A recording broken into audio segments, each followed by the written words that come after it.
안녕하십니까. 이번에는 이제 그 검찰과 관련해서 제가 도저히 이거 좀 상식적으로 또 법리적으로 이제 그 납득이 안 되는 게 이원석 총장이 그 도이치모터스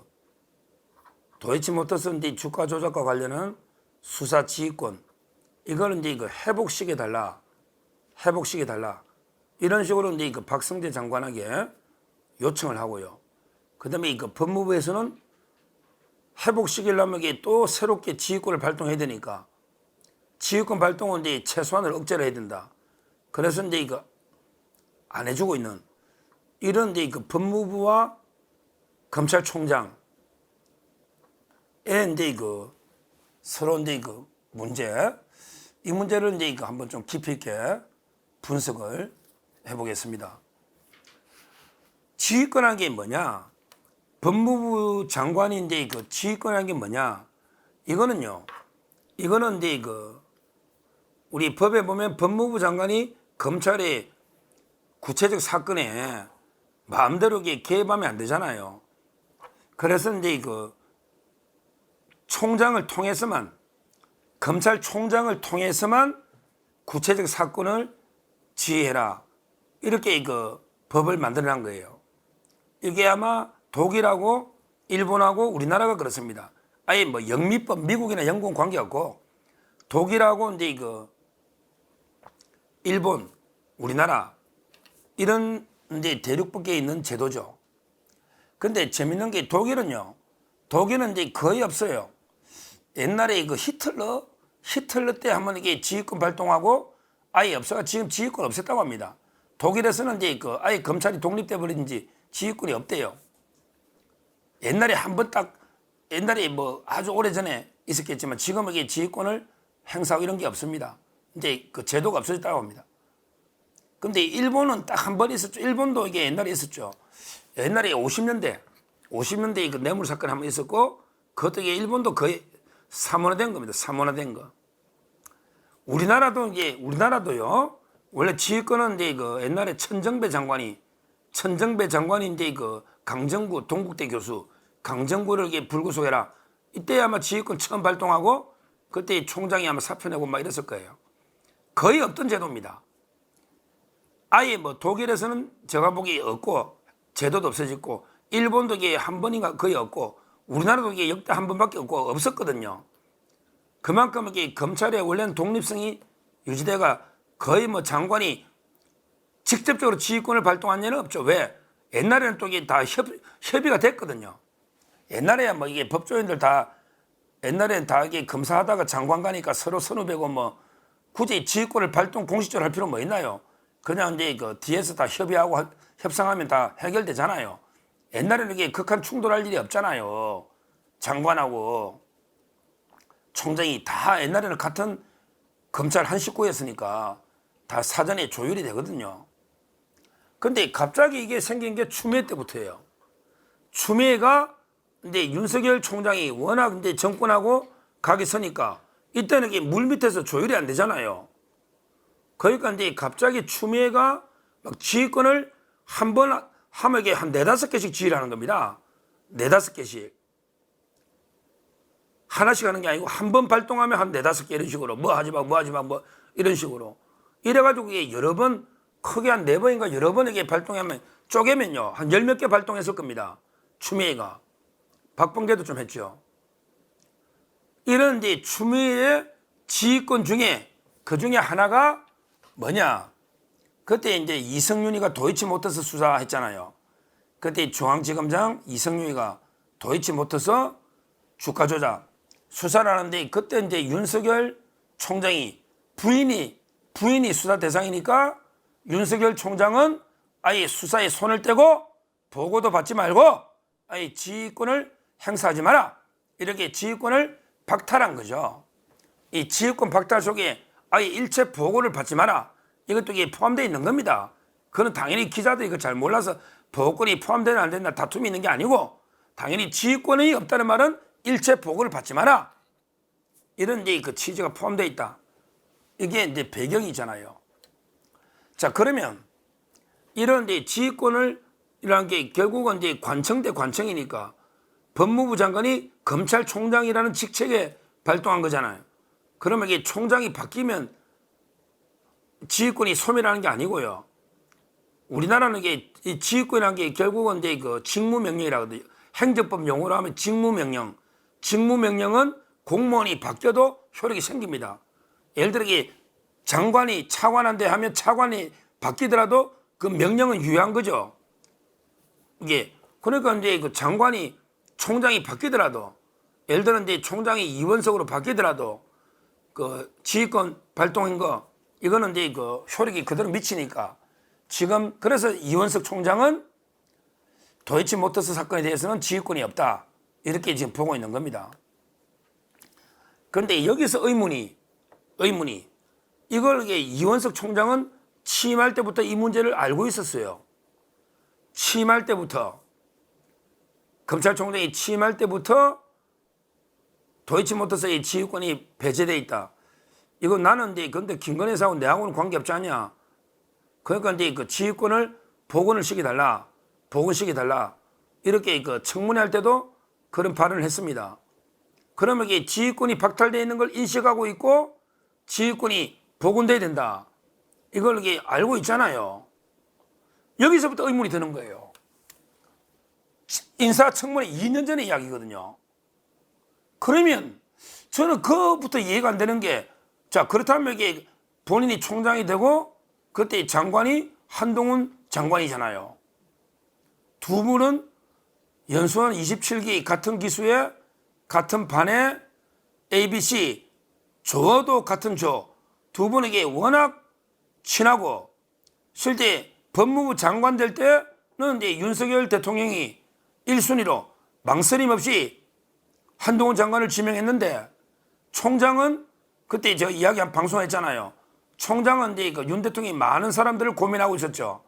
그때 한동훈 장관이 무조건 이원석 총장이 돼야 됩니다. 이렇게 강하게 추천한 거예요. 강하게. 그래서 뭐 그때는 이제 이원석 총장과 윤 대통령이 뭐 5손가락에 드는 척거이니까 그러니까 이제 그 총장으로 임명이 됐잖아요. 요까지. 자 그러면 이게 그때 왜 지휘권을 복원 안 시켰는가? 이게 저는 의문이란 거죠. 한 번도 이게 이런 걸 기사를 제가 본 적이 없거든요. 이원석 총장이 지휘권을 복원시켜달라고 한동훈 장관한테 요청했다는 기사를 본 적도 없고 이걸 이게 뭐 한동훈 장관이 안 된다 거부한 이런 게 기사를 본 적도 없고 하여튼 2년 동안 아무런 이게 기사나 논란 자체가 된 적이 없어요. 아무런 된 적이 없단 말이에요. 그러나 이제까지 온 거예요. 그러니까 그 어떻게 보면 그렇게 친한 사이인데 지휘권을 복원해달라 했으면 해줬을 것 같은데 요청도 없고 해준 것도 없고 아무런 이게 이슈가 안 됐거든요. 그런데 갑자기 최근에 와가지고 이렇게 큰 이슈로 불거진 거죠. 그러면서 이게 얼마 전에 법무부 박성재 장관한테 복원해달라고 했는데 법무부에서는 또 이게 복원하려면 또 이게 지휘권 발동을 해야 되니까 발동이 최대한 이게 억제돼야 되니까 발동한 예가 없잖아. 그러니까 법무부에서도 굳이 또 이게 발동하는 게 부담스러우니까 못 해주겠다. 뭐 이런 식으로 이게 갈등이 있는 것처럼 자꾸 이게 보도가 기사가 나오지 않습니까? 그래서 여기서 저는 지금 이게 저는 이원석 총장이 갑자기 왜 이걸 복원시켜달라고 이게 갑자기 요청할까? 박성재 장관한테 이게 좀 납득이 안 되는 거예요. 왜 안 되느냐? 어차피 이게 이 도이치모터스 사건은요 시간이 걸립니다. 도이치모터스는 이제 권오수 회장 재판이 9월 12일 날 선고합니다. 항소심이 9월 12일 날. 그러면 권오수 회장 판결문을 봐야 될 이유가 두 개가 있어요. 첫째는 이제 권오수 회장이 무죄가 되면요. 원래는 이제 김건희 여사도 10년의 공소시효가 지나버렸잖아요. 그러니까 이제 권오수가 무죄면 아예 공범관계 자체가 원천적으로 성립할 수가 없잖아요. 그러니까 원래는 공소시효가 10년이 지나면 공소권 없음, 공소권이 없는 거잖아요. 10년 지났으니까. 이런 이제 그 형식 결정을 해야 되거든요. 형식 결정을. 이제 공소시효가 10년이 공범이 유죄가 되면 이제 공소시효가 정지가 되니까 권오수 회장이 유죄가 나오고 김건희 여사와 공범이다. 이런 게 판결이 나야만 공소시효가 10년이 남아있는 거예요. 연장이 되니까, 중지가 되니까, 정지가. 그러니까 그 판결을 봐야 되는 거예요. 또 이제 그 김건희 여사처럼 계좌를 이게 빌려준 전주가 있거든요. 손모 씨. 이자는 이게 훨씬 더 돈을 많이 빌려주죠. 계좌. 근데 손모 씨는 이제 1심에서 무죄가 나왔거든요. 무죄. 근데 검찰이 이걸 이게 그 방조범으로, 주가 조직의 방조로 이제 공장을 변경을 했어요. 입장이 비슷하다면 손모 씨가 유죄가 나오냐 무죄 나오냐 이것도 이게 볼 필요가 있죠. 손모 씨가 무죄면 김건희 여사는 이게 볼 것도 없다 이 말이죠. 따라서 지금 9월 12일 날 권오수 회장하고 그다음에 그 손모 씨 판결을 어차피 이게 지켜보고 결정하는 게 맞거든요. 그러면 이제 뭐 어차피 이원석 총장은 자기가 이제 도이치모터스는 자기가 이게 그 결정 내리고 가기는 어렵다. 어렵잖아요. 9월 15일 날 퇴임하니까. 9월 15일 퇴임하니까 자기는 이게 결론도 못 내릴 텐데 굳이 왜 이걸 복원시켜달라고 법무부에 계속 요구했나. 이런 이제 그 의심이 상당히 드는 겁니다.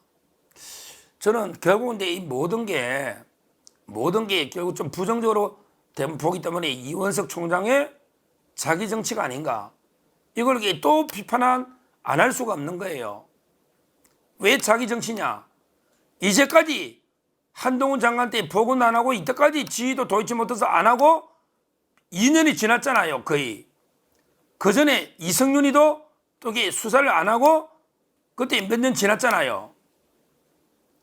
그리고 지금 이원석 총장이 결론도 내릴 수도 없는 상황인데 이걸 갑자기 뭐 복원시켜달라 왜 지휘권을 박탈하냐 이런 데 그 행태나 이 모든 게 저는 퇴임을 앞두고 상당히 그 자기 몸값을 이원석이 자기 좀 몸값을 퇴임 앞두고 올리려는 이런 게 그 자기 정치가 아닌가.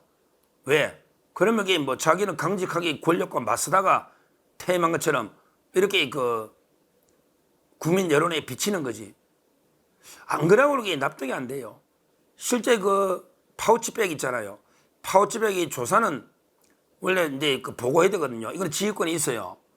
근데 그 보고가 3시간이 늦어졌다고 하는데 그게 이제 검찰이 해명이 밝혀진 거죠. 왜 그러냐면 이제 그 파우치백은 원래는 이제 수사하려고 계획이 안 잡혀 있었는데 갑자기 저녁에 검찰이 설득해서 갑자기 수사를 하게 됐는데 근데 그때 이창수 검사장도 수사를 하게 될지 안 할지 확신을 못하고 있는 이런 상태였고 근데 갑자기 이제 들어가서 수사한다 8시쯤에 이래 되니까 근데 그때 핸드폰은 딱 이게 경호 수칙 때문에 맡겨놨고 통화가 원활하게 안 되고 또 이게 그때 수사가 이게 제대로 끝나고 마무리될지 안 될지 좀 이게 초기에 어수선한 불확실한 이런 상황이었죠. 그러다 보니까 이제 그 통신 문제나 또 이게 수사가 될지 안 될지 불확실한 이런 상태에서 전화를 보고를 받고 또 이게 바로 대금으로 보고하는데 시간이 좀 걸렸다. 그래서 이제 그 3시간은 해명이 된 것 같아요. 그래서 이제 아마 이제 갈등이 약간 봉합 국면으로 가고 있는데 그런데 문제는 앞으로 이게 또 폭발할 수가 있어요. 여기서 제가 이원석 총장한테 중요한 게 경고를 합니다. 지금 이창수 중앙지검에서 이제 파우치백에 대해서 무혐의를 할 수가 있거든요. 조사권을 해야죠. 이걸 이원석 총장이 터집 잡으면 안 됩니다. 이걸 문제 삼으면 안 됩니다. 왜냐하면 이게 파우치백 수사를 해보니 완전히 최재형이가 전부 사기친 거짓말이 많았고 이거야말로 이게 진짜 처벌 조항도 없으면서 뇌물은 아예 말도 안 되는 거고 알선수재. 김연아부터 처벌 조항이 없는데 근데 수사를 했는데 철저하게 이걸 당연히 수사를 했으면 무혐의를 하는 게 맞는데 이걸 이원석 총장이 막는다는 소문이 있단 말이지. 지금 보도도 나오잖아요. 뭐 이걸 못하게 무혐의를 뭐 수사심의위원회를 개최하겠다 이런 일을 하면 안 됩니다. 이거는 아니 처벌 조항도 없는 걸 영부인이 조사까지 다 받았는데 그럼 결론을 내려줘야지. 이걸 무혐의하는 걸 총장이 자기 인기 자기 정치하려고 야 무의미하지 마, 새로 더 불러 또 조사해 검찰청으로 이런다거나, 아니면 수사심의위원회를 열어서 국민 여론을 들어봐 이런다거나, 이거야말로 저는 총장이 완전히 월권 자기 정치다 이렇게 봅니다. 진짜 이게 파우치백 이거 가지고 나라가 지금 이게 얼마나 흔들렸습니까? 아무것도 아니. 법적으로 보면 뭐 정치적으로는 비판하고 안 하고 그건 별개 문제고, 법적으로만 보면 아무것도 아닌 사건이거든요. 처벌 조항도 없는 아무것도 아닌데 이걸 가지고 이원석 총장이 그렇게 눈치를 봐가지고 장소하고 3시간 늦은 가지고 그렇게 감찰한다고 지금은 이제 검사들이 강력하게 반발해서 좀 무마됐지만, 또 이게 좀 있다가 무혐의하면 또 폭발할 수가 있거든요. 그래서 미리 경고하는 겁니다. 중앙지검이 이창수 검사장이 무혐의하더라도 다 수사를 해가지고 법에 의해서 하는 거니 총장이 여기에 제동을 걸어서는 안 된다. 나가는 총장이 자기 인기 관리를 위해서, 국민 여론 인기 관리를 위해서 아예 그냥 새로 조사라든지 아니면 이게 수사심의를 열어라든지 아니면 이게 무혐의 못하게 이런 식으로 제동을 걸어서 막아서는 안 된다. 이 말씀을 드리는 거예요. 그래서 결론적으로 이원석 총장 도이치모터스는 어차피 이게 본인이 처리할 상황도 아니고 또 이게 본인이 2년 동안 처리할 의욕도 없었기 때문에 더 이상 도이치모터스 수사권을 달라든지 복원시켜 달라든지 이런 요구는 하지 마시고, 첫째 도이치는, 그 다음에 두 번째 파우치백, 이거는 이 중앙지검에서 신속하게 무혐의로 저는 결론 내려야 된다 이렇게 보는데, 여기에 대해서 또 이게 국민 눈치 보기나 자기 인기 관리를 위해서 여기에 제동을 걸어서는 안 된다. 이 두 가지를 진짜 깊이 고민해야 됩니다. 지금까지 2년 동안 다른 권력 수사는 문재인이나 다른 거는 그렇게 눈치 보고 하면서, 어떻게 김건희 여사에 대해서는 그렇게 마지막까지 가혹하고 말도 안 되게 도저히 납득할 수 없는 이런 행태를 보이고 있습니다.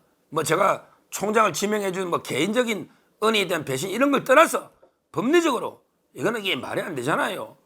아직 이재명도 구속 못하고 문재인 수사는 손도 못 댄 이렇게 권력의 눈치를 봐온 이원석 총장이 이제 진짜 김건희 여사는 정리가 떨어져야 되는데 이것까지 막는다면 정말 저는 씻을 수 없는 이런 잘못을 범하는 게 아닌가 이렇게 보고, 아마 총장이 현명한 결단을 할 걸로 이렇게 기대를 합니다. 감사합니다.